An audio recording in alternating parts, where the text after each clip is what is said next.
Hi, brothers and sisters. It's really good to see you today. Hello, I am Melissa. For those of you that are new today with me on my channel, it's good to see you and welcome. Today I am going to take the advice of a beautiful new friend that I have. And today I'm just basically kind of like freestyling out of all my emotions. I didn't write anything down.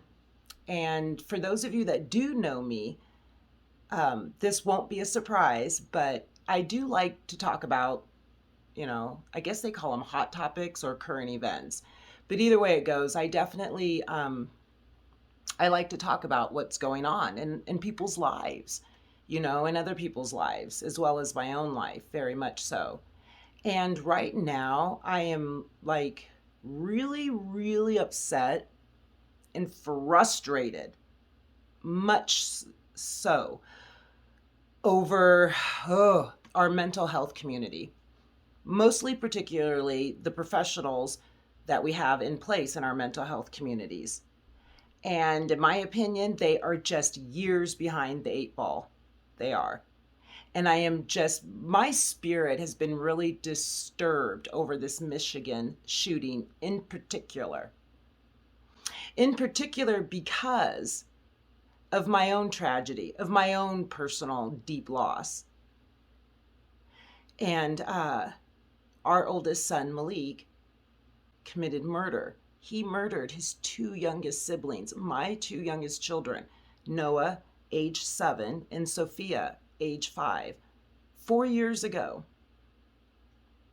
he did. He stabbed them to death in the middle of the night while they were sleeping, while we were all sleeping.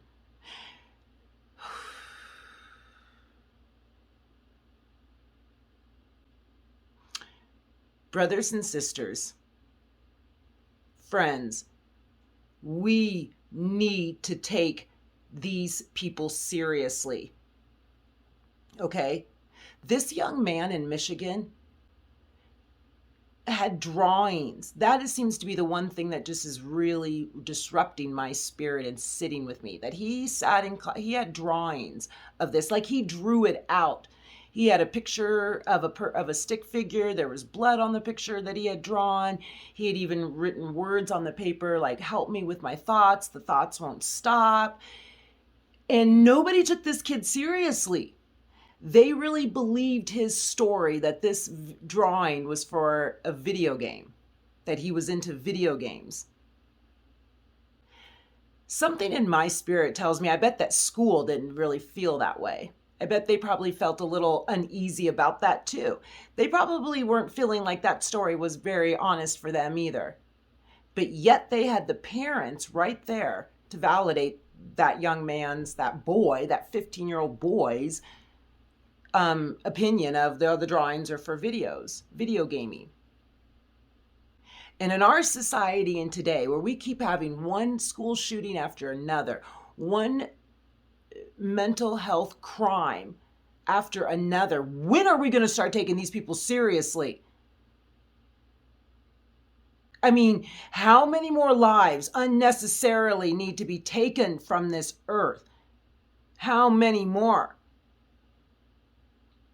Shit, the way we all act, I feel like it'll have to just be about 100,000 more.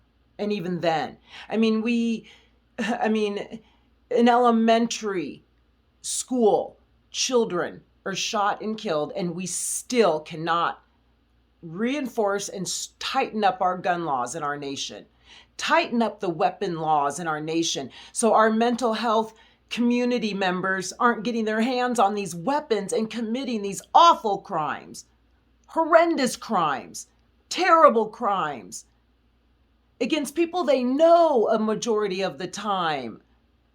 They're going to their schools. They're going to their bedrooms. My son was in our home. And I'm just enraged because I promise you, if we had gotten a damn drawing from our son, things would have been different. If we could have had some of these warning signs that this young man in Michigan gave not only his parents, but the school too, and still Nothing? Really? Nothing? Now 4 beautiful lives are now gone. Our Noah and Sophia, gone. Our family just destroyed. And for what? For what? For their poor mental health illness, for these raging voices that just won't stop for them. And nobody will take them seriously. The medicines that they seem to have, that they come up with, bullshit. It seems like it either makes the problem worse for these people or puts them in this comatose type state. Neither one is good for them. Neither one is good for them. You know, friends, this is just a big topic. And excuse me, but I'm angry. I am angry about it. I am angry that in my state, 18 is the legal adult.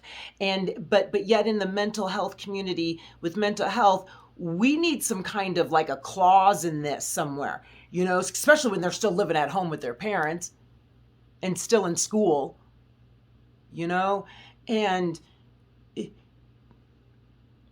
these boys, like that boy from Michigan, reminded me a lot of Malik in the sense, with that baby looking face and just that look and that quiet passive. He's not aggressive. He's not being aggressive, so we're not taking him serious, That is crap bullshit.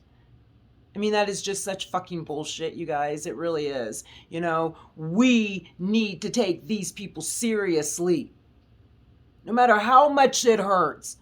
No matter how much you feel like this is surreal. He won't kill us. He won't do that. Not my son. Yes, my son. Against his own family members. His own family members. He had a plan to murder all of us and bury us in our own damn backyard. Can you believe that? I mean, that is awful. Awful. That's not right. A person's mind is not right to want to do something like that to people that they genuinely love. And here's a whole nother side of that coin. Guess what? Malik is suffering too. He's suffering. He hates every minute of his life right now. He regrets every single second of what he has done. And he can't even fathom himself to even understand what he has done. And now all he knows is he's sitting in prison for 96 years. When he did try to ask for help. When at one point in time he was trying to tell people, I'm having these homicide ideation thoughts. I'm having them. But because Malik was also very quiet, very shy, very mild-mannered, he never raised his voice. He was extremely difficult to read. That really came out of nowhere from his personality.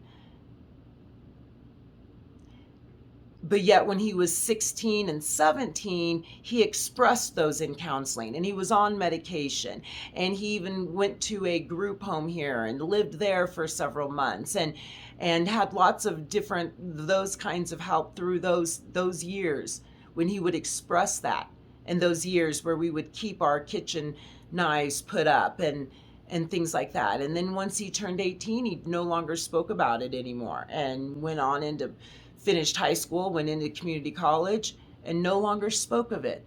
And I was no longer a part of his counseling or his medicines. How disgusting it is to my soul to know that we do have some sets of parents out here that are willing to do what this poor Michigan sets of parents did. But that's also something in my soul tells me, though, they were deceived. We get deceived as parents. You know, it is difficult for us to see the evil in our own children. That's difficult to do. I wonder if it's even natural for us to be able to see that. So then, in a roundabout way, we are depending on the professionals that are involved in our children's lives, these teens' lives, to bring this to our attention in a sense too, to maybe kind of help us with this. It's not like it's their responsibility in a sense, but I hope you see what I'm trying to say here. You know, our kids go to public schools, they're in schools, they are surrounded by professionals, people that are able to see them even in a different light and setting than we as their parents do. Praise God, Michigan, they saw that. Those teachers, praise the Lord for those teachers. Those teachers saw that. Those teachers knew something wasn't right with that. Those teachers didn't feel good about him looking up ammunition. They didn't feel good about him drawing a picture in there. They tried to get help for that boy. And then everybody at the end of the day is, up 48 hours, go get counseling. Nah, it's just for a video game. Nah. Are you kidding me? That is insane. We can't do that anymore, brothers and sisters. We cannot do this anymore.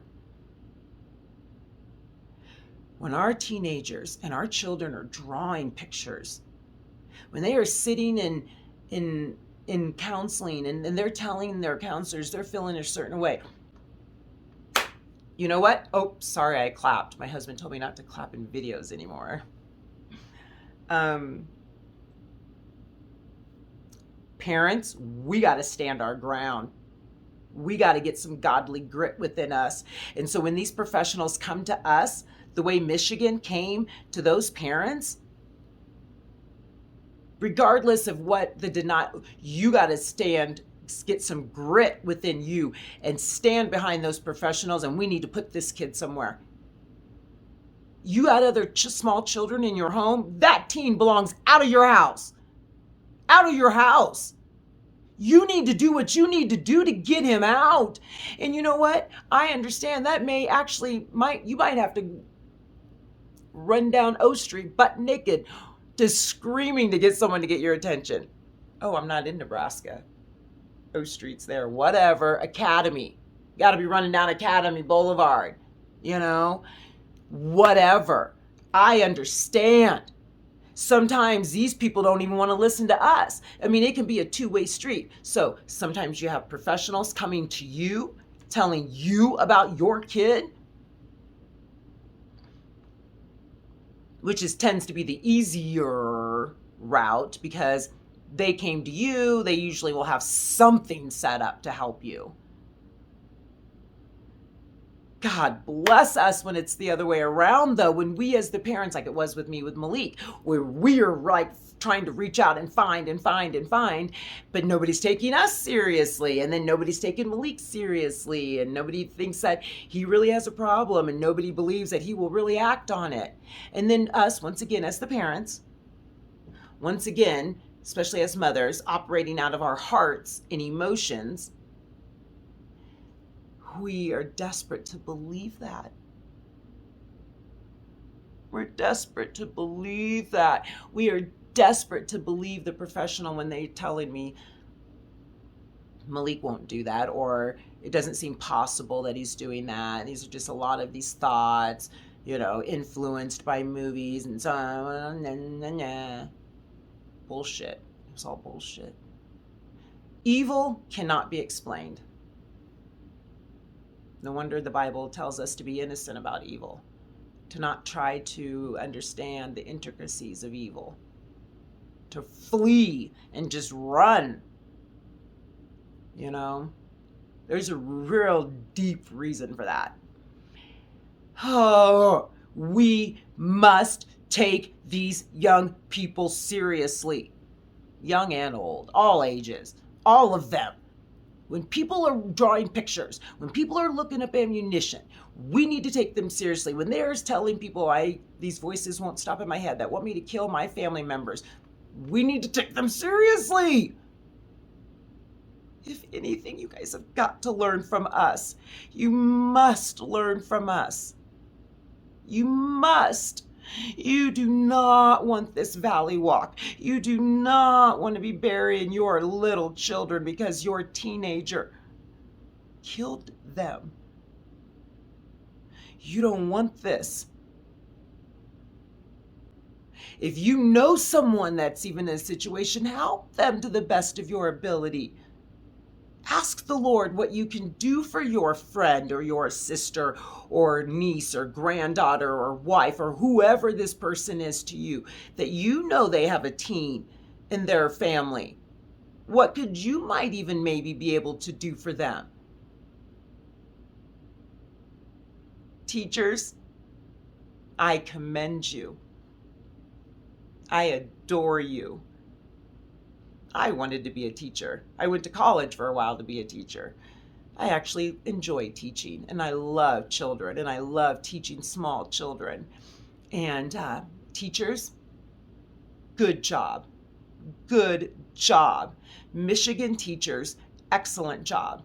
You saw something in that young boy. You saw something that disturbed you, and you went to go get him help. You went to the person who was above you to go to get them help.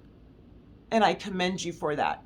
And I want to encourage you, all teachers, do not grow weary in doing good. Don't grow weary in taking these students to the principal's office and contacting these parents. When you see something in that student that is disturbing to you, and you just know this ain't quite right, let's dig a little bit deeper too when they say, oh, it's a video game. Crap. We all know now, don't we? And maybe can we quit giving these young people weapons? Like, seriously? I'm not talking about the families that hunt together and things like that. I hope you understand what I'm talking about. Can we just stop as the average inner city family purchasing guns for our young kids? And can we quit bragging about shooting days? I went to the gun, I mean, whatever, to each its own, really, to each its own. I'm not impressed, though, when I come across social media accounts that say mother and son shooting day, mother and daughter shooting day, gun range shooting day. I mean, really. I mean, whatever. What are you preparing them for? What are you protecting them for? I mean, what is your daughter going to need a gun for right now in her life to protect her for? I mean, you're taking pretty good care of your kid. They're living in a suburban area, living in a pretty nice home, going to pretty nice schools, living in a pretty nice community. I think we need to really think about some of that kind of stuff. But anyways, off topic again. The grief brain. It's what I do. It's what I do, guys. But I'm angry, and I've held back a little bit in this video. I just wanted to try to get my point across. And when you're in grief and you have something traumatic happen to you, like we did with us, when something similar kind of comes along, it just brings up so much within me. And right now, it's bringing up rage for me, and I'm angry at those parents, even though I don't even know them from Adam to apples. I am angry with even parts of the school for not insisting he go home. Like, you know what, like, we're going to give him a suspension for the day. The kid's drawing murder on paper. How about he just go home for the day? And shame, and I'm just frustrated that they didn't search his backpack either. I'll tell you what, real quick. The very first time this all came to light with Malik was 16 years old in high school. okay, in Lincoln. And Malik had found a cell phone in a bathroom. Instead of turning it in, he kept it. It was seen on him in a classroom. Reported. Malik was made to go to the office, made to show the phone that he had found in the bathroom. And they also asked to search his backpack. He had handed over the phone, but they also asked to search his backpack.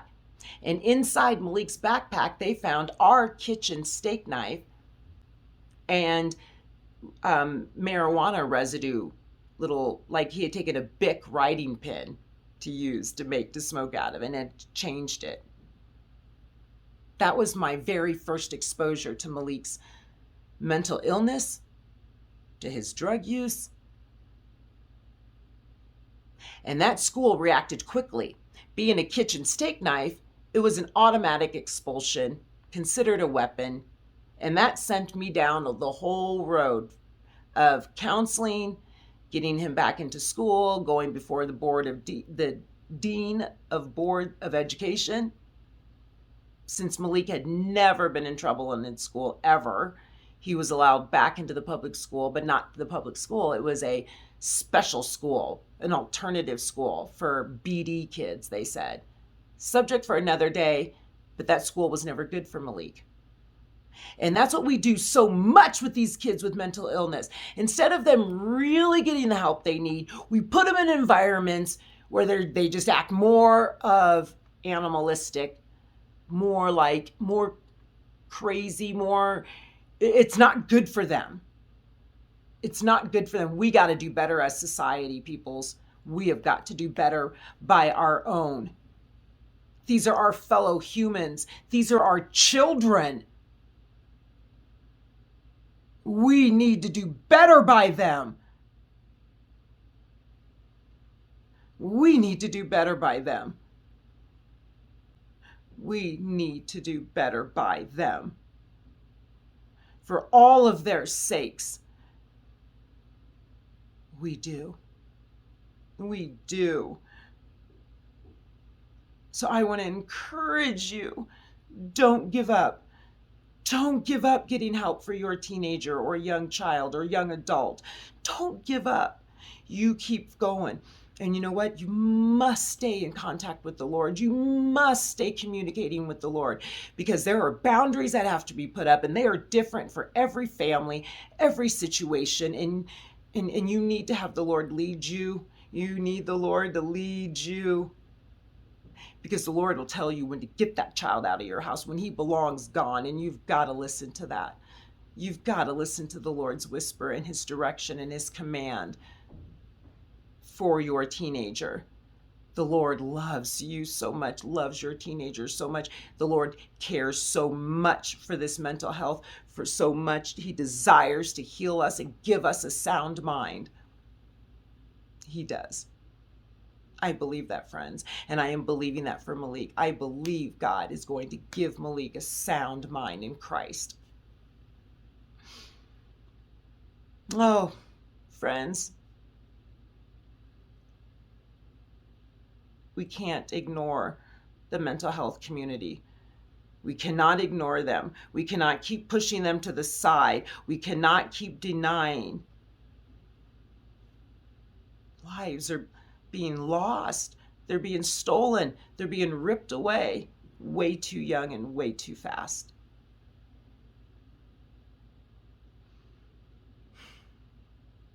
Well, I think that's enough barking for today, friends. Thank you for listening to me. I hope this encourages at least just one mother, one father, to not give up in the help for your child.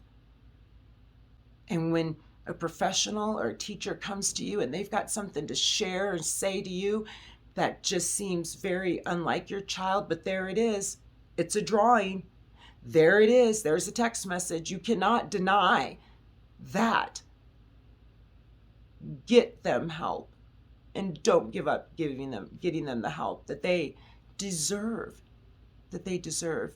and believe the Lord for healing. believe God for healing. Well, friends, brothers and sisters, I'll see you next time. God bless you. Be well.